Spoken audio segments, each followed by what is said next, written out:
မင်္ဂလာပါခင်ဗျာ ARD ကအပတ်စဉ်တင်ဆက်နေတဲ့ Editor စကားဝိုင်းအစီအစဉ်ကနေကြိုဆိုလိုက်ပါတယ်ဒီတစ်ပတ်မှာတော့အာနာသိန်းခေါင်းဆောင်တွေတက်တွင်းညီညွတ်ရေးဘာကြောင့်စီယုံနေတယ်လဲဆိုတာနဲ့ပတ်သက်ပြီးကျွန်တော်တို့ဆွေးနွေးသုံးသပ်သွားကြမှာဖြစ်ပါတယ်ကျွန်တော်ကတော့ ARD မြန်မာပိုင်းသတင်းတောက်ချုပ်ကြော်ခပါကျွန်တော်နဲ့အတူတူဆွေးနွေးမဲ့သူကတော့ ARD ရဲ့ Editor ချုပ်ကိုအောင်စောဖြစ်ပါတယ်ကိုအောင်စောမင်္ဂလာပါမင်္ဂလာပါကိုကျော်ခအာနာသိန်းစစ်ကောင်စီကပြုလုပ်တဲ့တက်မတော်နေခန္ဓာမှာဗိုလ်ချုပ်မူကြီးမင်းအောင်လှိုင်ကသူပြောတဲ့မိန့်ခွန်းထဲမှာတက်တွင်းညီညွတ်ရေးကိစ္စကိုထည့်သွင်းပြောသွားတာကျွန်တော်တွေ့ရပါတယ်ဆိုတော့ဒီဟာတွေမကဘူးပေါ့လေလွန်ခဲ့တဲ့လပိုင်းတွေမှာလည်းဟလာဒီဒုတက်ချုပ်ကလည်းဗိုလ်ချုပ်မူကြီးစိုးဝင်းပေါ့သူကလည်းဟလာဒီအခုတိုက်ပွဲတွေအပြင်းထန်ဖြစ်နေတဲ့ကယားပြည်နယ်ဟလာရှမ်းပြည်နယ်အပါအဝင်နေရာတချို့မှာဟလာဒီတက်တွင်းစီယုံရေးတွေလုပ်ခဲ့တာကျွန်တော်တို့သတိထားမိပါတယ်တွေ့ခဲ့ရပါတယ်ဆိုတော့တွေးတတန်တမိတ်နဲ့အုပ်ချုပ်နေတဲ့လှဒီစစ်တပ်ရဲ့အဲမှာကိုဒီလိုစီယုံရေးတွေဘာကြောင့်ဒီလိုလိုက်လုပ်နေရတာလဲပေါ့ဒါနဲ့ပတ်သက်ပြီးတော့ဒီပထမဆုံးဆွေးနွေးပေးပါအောင်ကောဟုတ်ကဲ့ကိုကျော်ကဒီမေးခွန်းနဲ့ကျေးဇူးပဲဘာကြောင့်လဲဆိုတော့တက်ထဲမှာသူတို့တက်တွင်းစီယုံရေးကိုပြန်လုပ်နေတဲ့သဘောပြတာပေါ့နော်ဒီတက်မတော်နေတော်လိုင်းရင်းနေမတိုင်ခင်မှာဗိုလ်ချုပ်ကြီးစိုးဝင်းတက်ထဲမှာလှည့်ပြီးတော့ဒီတက်တွင်းစီယုံရေးကိုပြန်လုပ်ရတဲ့သတင်းတွေကျွန်တော်တို့ဖတ်ခဲ့ရတယ်တွေ့ခဲ့ရတယ်ဒါအပြင်တက်ထဲကအရာရှိတွေစစ်သည်တွေရာနဲ့ချီပြီးထောင်နဲ့ချီပြီးထွက်လာခဲ့တာကိုကျွန်တော်တွေ့ရတယ်ထွက်လာခဲ့တယ်ဆိုတာအထဲမှာနှစ်ခုကျွန်တော်ပြောဖို့လိုပါတယ်နံပါတ်1ကတော့အတိုက်အခံဆိုတဲ့သူတွေ NUG ကိုဟလာ PDF ကိုပြောင်းလဲလာတဲ့သူတွေရှိသလိုအလုံးရင်းနဲ့တက်ထဲနဲ့ထွက်သွားတဲ့သူတွေကလည်းအများကြီးရှိနေတာကိုတွေ့ရတယ်ပေါ့နော်ဗိုလ်ချုပ်ကြီးမင်းအောင်လှိုင်လည်းပြောခဲ့တယ်တက်မတော်နေမိန်ကုန်းမှာဆိုရင်လည်းတက်တွင်းစီလုံးရေးကိစ္စကိုအဓိကထားပြောသွားတာကိုကြည့်မယ်ဆိုရင်တော့တက်ထဲမှာစီယုံရေးပြက်နေပြီလားတက်ထဲမှာအခြေအနေမကောင်းတော့ဘူးလားဆိုတော့ဝေဖန်တဲ့နေထွက်နေတာကိုကျွန်တော်တွေ့ရဖြစ်ပါတယ်ဆိုတော့တက်ကတကယ်ပြတ်သွားပြီလားဆိုတဲ့အခါမေးတဲ့အခါကျရင်တော့ကျွန်တော်နှစ်ပေါင်း60 90ဖွဲ့ခဲ့တဲ့တက်ကအလွယ်ကူနဲ့ပြတ်သွားဖို့မလွယ်ဘူးဆိုတော့ကျွန်တော်သဘောပေါက်နားလည်ဖို့လိုတယ်ပေါ့နော်ဒါပေမဲ့တက်ကဘာဟောပြတ်နေတာလဲပြောရင်တက်ကစိတ်တက်ပြတ်ပြားနေပြီစီကံပြတ်နေပြီဟုတ်လားညီညွတ်ရေးပြတ်စီးနေပြီလားဆိုတဲ့ဟာတွေကိုကျွန်တော်တို့ပြောလို့ရမယ်လို့ကျွန်တော်ထင်ပါတယ်အဖွဲ့အစည်းမျိုးမျိုးတွေတိဆောက်တဲ့အခါမှာသူတို့ရဲ့သတ်မှတ်ချက်တွေရှိကြတယ်ပေါ့လေအခုဆိုလို့ရှိရင်လည်းတက်မတော်မှာလည်းဟလာဒီသူတို့သတ်မှတ်ချက်တွေရှိမှာပေါ့ဒါပေမဲ့ဒီတစ်ဖက်မှာဟလာဒီအာနာတီမြဲရေးအကျိုးစီးပွားတီမြဲရေးအတွက်ဟလာဒီနာမည်ဆိုးနဲ့ထင်ရှားကြော်ကြားနေတဲ့တက်မတော်မှာလည်းဟလာသူသတ်မှတ်ချက်တွေရှိတယ်ပေါ့လေပြောချင်တာတက်မတော်ကိုဘာနဲ့တိဆောက်ထားလဲပေါ့ဒီအချက်နဲ့ပတ်သက်ပြီးတော့လည်းဆွေးနွေးပေးပါအောင်ကောဆိုဒီမိကုန်းကအရေးကြီးတယ်ဘာကြောင့်လဲဆိုတော့တက်မတော်နဲ့ပတ်သက်ပြီးတော့လေ့လာခဲ့တဲ့ပြည်တွင်းသူတွေရှိတယ်လို့ပြည်ပကနိုင်ငံခြားသူတွေပညာရှင်တွေလည်းရှိတာတွေ့ရတယ်သူကတော့ Badilina တို့ Andrew Self တို့ America Lahan တို့ပေါ့နော် Gustav Hoffman တို့အဲ့လိုလူမျိုးတွေကနေမြန်မာတက်မတော်နဲ့ပတ်သက်ပြီးသူတို့ရဲ့ mindset နဲ့ပတ်သက်ပြီးသူတို့ရဲ့စိတ်သဘောထားနဲ့ပတ်သက်ပြီးတော့လေ့လာခဲ့တဲ့စာအုပ်တွေစာတမ်းတွေအများကြီးရှိတာကိုကျွန်တော်တွေ့ရပါတယ်အဲ့ဒါတွေကိုလေ့လာတဲ့အခါမှာကျွန်တော်ဒီနေ့တက်မတော်ကိုဘာနဲ့ထိန်းလဲလို့ပြောရင်တော့ဒို့တောင်ရေးသုံးပါပေါ့နော်အဲ့ဒါပြည်တော်စုမပြိုကွဲရေးတိုင်းသားစီလုံးညညမှုမပြိုကွဲရေးအချုပ်အခြာအာဏာတည်တံ့ခိုင်မြဲရေးဒါတွေနဲ့နံပါတ်1အဓိက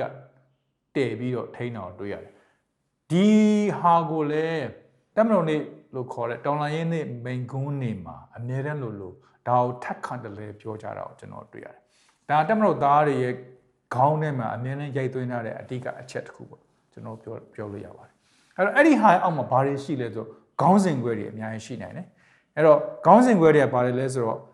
့ဒီလေ့လာတဲ့သူတွေကလည်းပြောတာကမြန်မာစစ်တပ်ကအင်ဒီဂျီနိုင်ငံတွေကစစ်တပ်တွေနဲ့ကိုတပ်မတော်တွေနဲ့ကိုမတူတဲ့ဖွဲ့စည်းမှုအမြင်နဲ့ဖွဲ့စည်းခဲ့တယ်နောက်ခံသမိုင်းတွေရှိတယ်လို့လည်း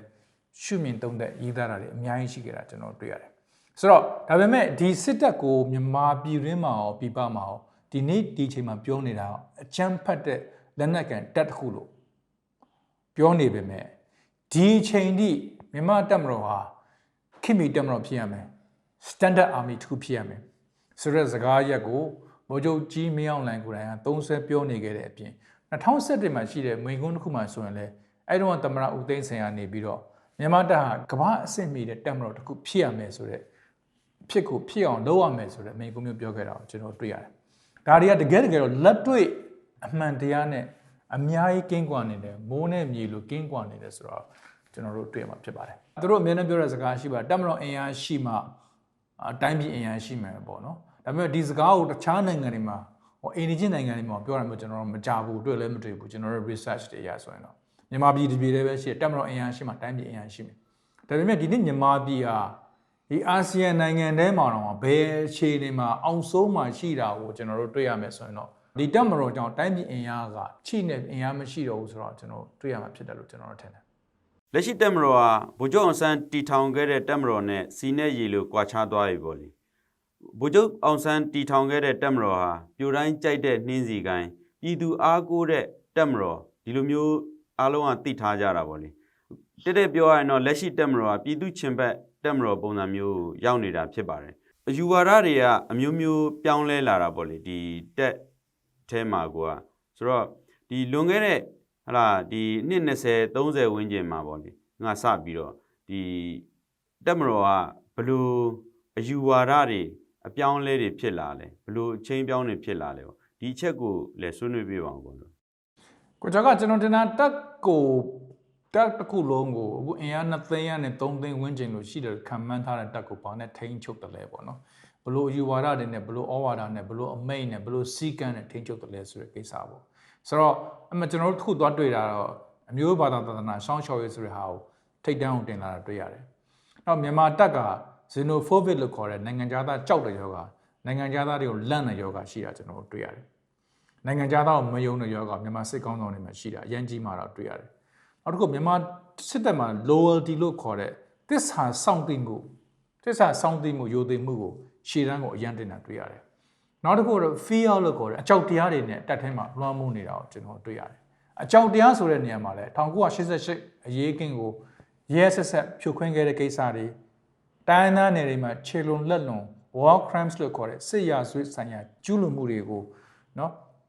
ဒီစစ်ရာဇဝတ်ကောင်တွေကနေပြီးကျူးလွန်ခဲ့တာတွေကျွန်တော်တို့ရှိခဲ့တာကျွန်တော်တွေ့ရတယ်။သူတို့ရဲ့လက်တွေကသွေးဆုံးတဲ့လက်တွေဖြစ်နေတာကိုကျွန်တော်တွေ့ရတယ်။အခု2021အာဏာသိမ်းပြီးနောက်ပိုင်းမှာလွန်ကျူးလုပ်ခဲ့တာတွေတပ်ဖြတ်ခဲ့တာတွေရဲဆက်ဆက်လုပ်ခဲ့တာတွေဟာနော်အဲ့ဒီကသူတို့အတွက်ကျိုးစဉ်အတင်းခံရနိုင်တယ်ဆိုတာသိပြီးသားဖြစ်တယ်ဆိုတော့မြန်မာဗိုလ်ချုပ်တွေကတကယ်တော့ကျွန်တော်တို့ short တော့လို့မရတာကအီရတ်ကဆဒမ်ဟူစိန်ကျိုးစဉ်အတင်းခံရတာကိုလည်းစောင့်ကြည့်လေ့လာခဲ့သလိုဆာဘီယာကအာနာရှင်ဆလိုဘန်မလီရှိုဗစ်တယောက်က The Hague ဆိုတဲ့Hague တရားရုံးမှာဘလို့နောက်ဆုံးအချိန်ကိုရင်ဆိုင်ခဲ့ရတယ်နောက်ဆုံးအချိန်ဘလို့ဖြတ်တန်းခဲ့တယ်ဆိုတာလေ့လာပြီးသားဖြစ်တယ်ဆိုတာလည်းသူကသိပြီးသားဖြစ်တယ်ဒါကြောင့်သူတို့ရဲ့အနာဂတ်ကလည်းဘလို့ဖြတ်တန်းရမလဲဆိုတာသူတို့ကတွေးတောပြီးတော့အဲ့ fear လို့ခေါ်တဲ့အကြောက်တရားနဲ့ဖြတ်တန်းနေဆိုတာလည်းကျွန်တော်တို့မမေ့ဖို့လိုမယ်လို့ကျွန်တော်ကထင်တယ်အဲ့တော့ဒီဖြစ်ရတွေကသူတို့အရန်ထိတ်လန့်စေခဲ့တယ်ထိတ်လန့်နေစေလည်းဖြစ်တယ်ဆိုတော့ဒါကြောင့်လည်းသူတို့ပြောတဲ့ဘသူခွဲဒိုးမကွဲအမြဲစီလုံးမြေဆိုတဲ့စောင်းပေါက်ကိုပဋ္ဌာန်းတရားရွတ်တယ်လို့နေ့စဉ်ရွတ်ပြီးသူတို့နေခဲ့တာမျိုးပေါ့နော်ဒါမျိုးကိုကျွန်တော်လေ့လာလို့ရမယ်လို့ကျွန်တော်ထင်တယ်ဒါကြောင့်လည်းသူတို့ဟာ2008အခြေခံဥပဒေကိုသူတို့ကိုအကာအကွယ်ပေးမဲ့ clause တွေကိုထည့်ပြီးတော့ဆွဲခဲ့တာဒါကြောင့်လည်းသူတို့လွန်ခဲ့တဲ့2008မတိုင်ခင်မှာသူတို့ကျူးလွန်ခဲ့တဲ့ရာဇဝတ်မှုတွေဒီ war crimes တွေကိုအကာအကွယ်ပေးနိုင်ဖို့ clause တွေသူတို့ထည့်ပြီးရေးဆွဲခဲ့တော့ကျွန်တော်တွေ့ရမှာဖြစ်ပါတယ်ဆိုတော့ဒီဘာသာရေးကိစ္စကိုလည်းဟလာဒ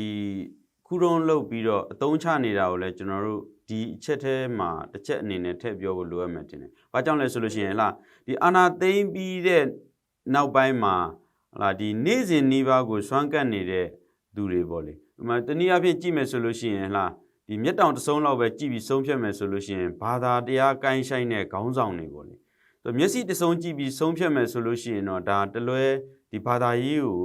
ဒီကဲကိုတုံးချနေတယ်ဆိုတဲ့အချက်ကိုမြင်ရမှာပေါ့လေဆိုတော့သူတို့ရဲ့ဒီအာနာတီမြဲရေးလာဒီအတွက်ကိုဒီဘာသာရေးကိုခုတုံးလို့တုံးချနေတဲ့ကိစ္စဒီဟာလည်းထည့်ဆွေးနွေးပါအောင်ကွာဆိုဒီဆီအာနာရှင်စနစ်ဒွန်းရှေမှာဘာသာရေးကိုခုတုံးလုပ်ခဲ့တာကအခုချိန်မှမဟုတ်ဘူးပေါ့နော်မဆလာခေတ်ကိုပြန်ကြည့်မယ်ဆိုကျွန်တော်တို့ခေါ်တဲ့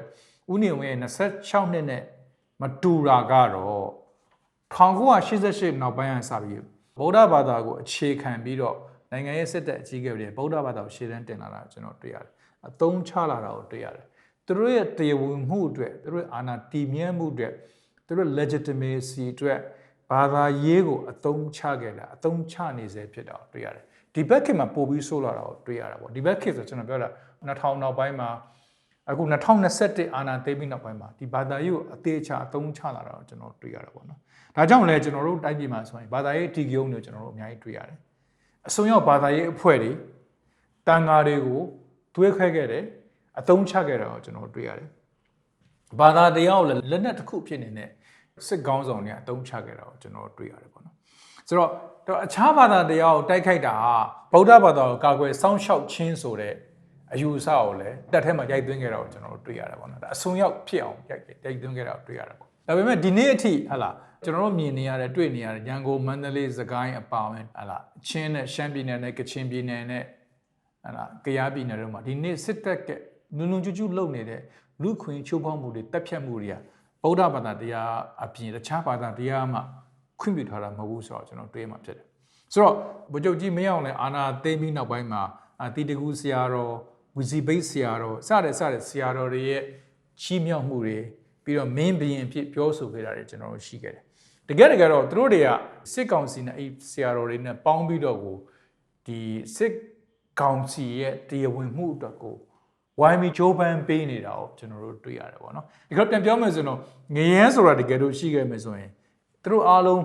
တကယ်အဝေးစီးမှာဂျိုးကတ်မဲ့သူတွေကြီးပဲလို့ကျွန်တော်တို့ပြောလို့ရတာပေါ့နော်အဲ့လိုဆရာတော်တွေရဲ့လုံရဲ့ကြောင့်လဲဗုဒ္ဓဘာသာအပေါ်မှာပို့ပြီးတော့မေကုန်းထုတ်ဆရာတွေဒီဆရာတော်ရဲ့လုံရက်တွေပုံမှာပို့ပြီးမေကုန်းထုတ်ဆရာတွေဗုဒ္ဓဘာသာဝင်တွေကြားထဲမှာအများကြီးကြုံလာတယ်လို့ကျွန်တော်ကတော့အချင်းညိုမဲ့တဲ့သူတွေပို့ပြီးများလာတယ်လို့ကျွန်တော်တို့အဲ့လိုပဲမြင်ပါတယ်ဗုဒ္ဓဘာသာနိုင်ငံတော်ဘာသာမဟုတ်တော့ဘူးလေဗုဒ္ဓဘာသာကိုအသုံးချပြီးတော့